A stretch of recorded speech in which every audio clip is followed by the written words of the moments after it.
Hi guys, we're here at the MASH Media Hub where the Women in Exhibitions Network UK launch is happening. Soraya is going to be introducing the new scheme which is coming up very shortly.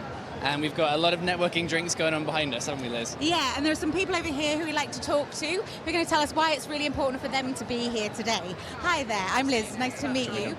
So tell me why it's really important for you to be here today. Well, I'm really a fantastic advocate for women in exhibitions. I want younger women to see it as a career of choice. And I also think that grouping women together, we become a powerful force. And I believe that we need to get young people entering the industry to start looking at the boardroom rather than where it traditionally has been held in ops departments or marketing departments. So it's really about inspiring the younger generation to get on board and realise the diversity and the possibilities of the industry, which is an amazing industry to work in. That sounds wonderful, and I see you've got some of the younger generation here with you today. Can I just ask you how Confex is going for you so far? Yeah, it's really cool actually. I've seen quite a few interesting ideas which definitely want to take back and inspire what we do at our events. So yeah, I'm looking forward to Women in Exhibitions, get to meet everyone. Fantastic, thanks so much. Thank you, and we'll just see who else is here. I think Soraya is going to speak very, very soon. As you can see, there are loads and loads of people here, not just women, lots of men in exhibitions here too. Have you met anyone exciting? We have. Stuart? We found some people from Reed over here who we're going to have a little quick chat to. Hiya guys. So can you tell us where you've come from and what you're hoping to get from the event at the moment? We're from Reed Exhibitions and we're just hoping to make some new connections with some of our current suppliers that are already here and hopefully meet some new ones and see what interesting things they've got to show. I want to introduce Soraya, I keep getting her name wrong, who is the Portfolio Director at Montgomery, the UK's market-leading specialist exhibition organiser in the food and drink and hospitality sectors. Soraya runs the food, drink and hospitality portfolio, including, do I say IFE or IFE? IFE. IFE Manufacturing Solutions, Hotel, Restaurant, Catering, Scott Hot and IFEX. Soraya has an extensive knowledge of the food industry as well as hospitality sector and has been invited on numerous occasions to judge some of the most prestigious awards in the sector, including the Great Taste Awards, Quality Food Awards, Academy of Chocolate Awards, etc., etc. Soraya also sits on the AEO's Development Board and is Vice Chair of the Business Technology Innovations Group as well. She refuses to be stereotyped. She's got a passion for cars, and is it fair to say that you were a tomboy when you were growing up as well? Yeah, so, you know, she liked to get as messy and dirty as everybody else, and she refused to stay on the ground and loved climbing trees. So I'm going to hand you over to Soraya. Thank you very much, Saul.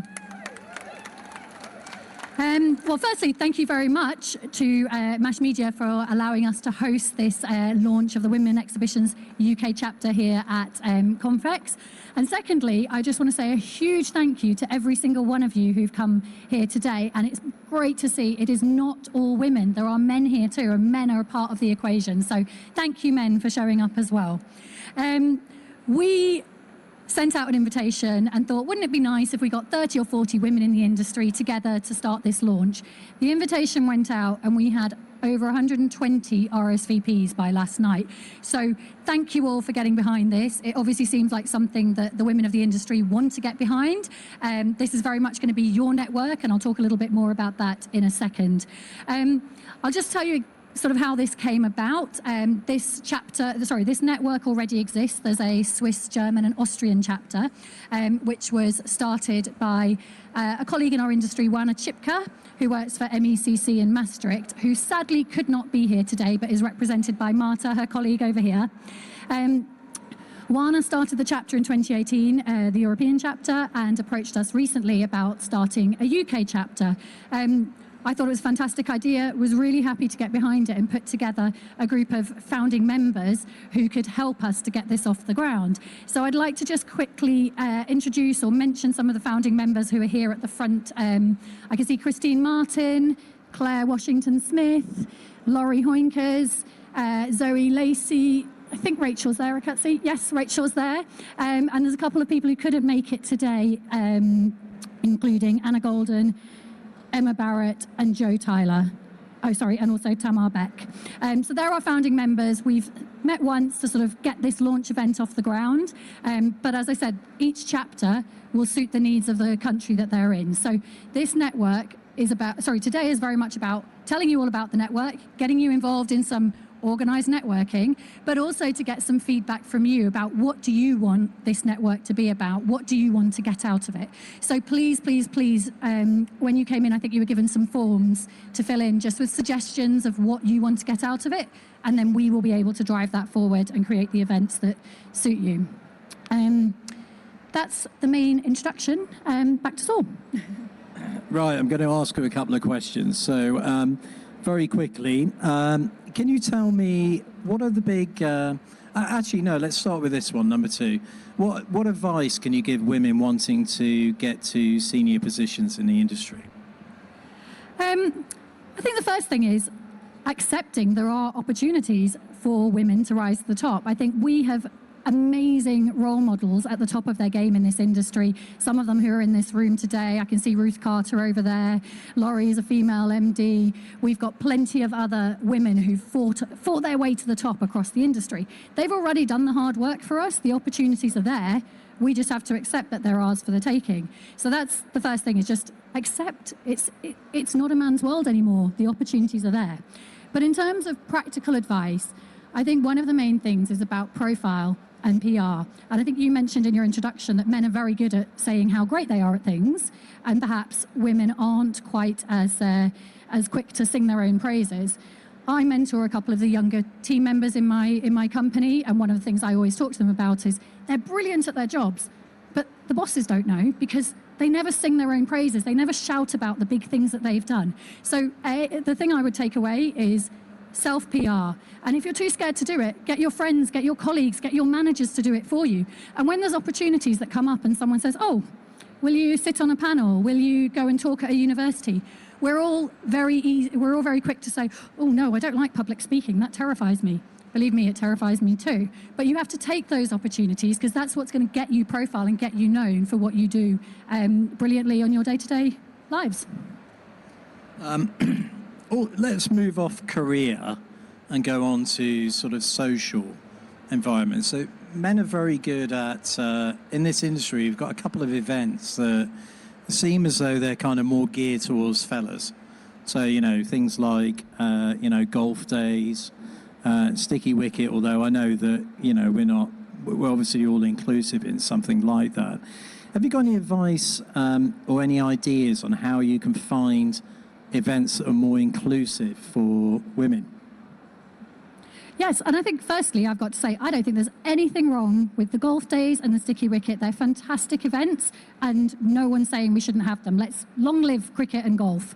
But what can we do in our industry to create more inclusive events that perhaps appeal more to both male and females in the industry? So, thinking about when we are launching events, what are they? So, maybe we do a fun sports day, a pancake race. They're silly things, but they get people together and interacting with one another rather than sort of the heavy sport angle where you sort of generally have to be a bit of a player in that sport. But, we can host industry barbecues, supper clubs, wine tastings, events that appeal to both sexes but allow genuine networking. So it's not just about creating women-only events. That's not what this is about. It's about creating more inclusive events that women feel that they want to go to meet other people in the industry and learn and share and develop as they go.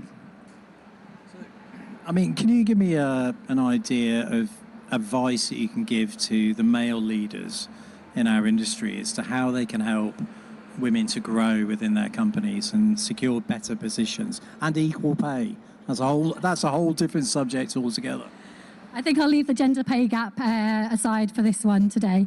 I think the main thing is about including women in the conversation. We all have incredible women throughout our businesses, and I think this industry has a little bit of an old boys club. Again, there's nothing wrong with that, and they're lots of our friends and people that we've looked up to over the years. But actually, instead of default turning to them to join the round tables, to do a piece in a magazine or whatever it may be, let's make sure we're inviting fantastic women. But it's not tokenism. We don't want to say there has to be a quota of 50% male, 50% female. It's about picking the right people, but remembering that there are fantastic women in the industry who can actually participate just as well, if not sometimes better than the men. There are issues. I mean, I've worked in the business for about 10 years, I guess. There are areas where women are particularly strong. Dare I say it, operations, mainly predominantly women. HR, predominantly women. I guess in a way, is there an issue around, because operations have to deal with, contract staff, which are predominantly men. Are there any kind of guidelines or ideas for the UK chapter that you're going to be exploring on how we sort of grow women's roles within the industry, but also how they handle working with, contractors, for example, who are going to be a slightly different personality altogether? Yep, I think, as I mentioned at the beginning, this will be the chapter that we will develop by the needs of the community, but I'd be surprised if they are not things that will come up from the feedback. So addressing how we can encourage more females into the industry is partly around us wonderful females being ambassadors for the exhibitions industry. So opportunities like speaking at colleges, at careers days, and showing the next generation of females that this is a career option for them will, I'm sure, form a part of that.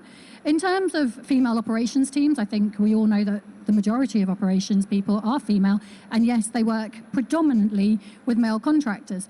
And yes, there is a bit of a sort of different style of language, of communication. And that's not necessarily a bad thing, but potentially it could be something that could come across as a little bit scary for someone when they first join into an operations team and go on site for the first time. So I think it's about making sure that they've got the skills, the communication skills, and are prepared for working with different types of people, just like we all do as exhibition professionals. We all have to be chameleons, and one minute you're standing up doing a presentation and the next minute you're packing boxes at the end of the show. So it's about being adaptable and being given the skills and training to do that.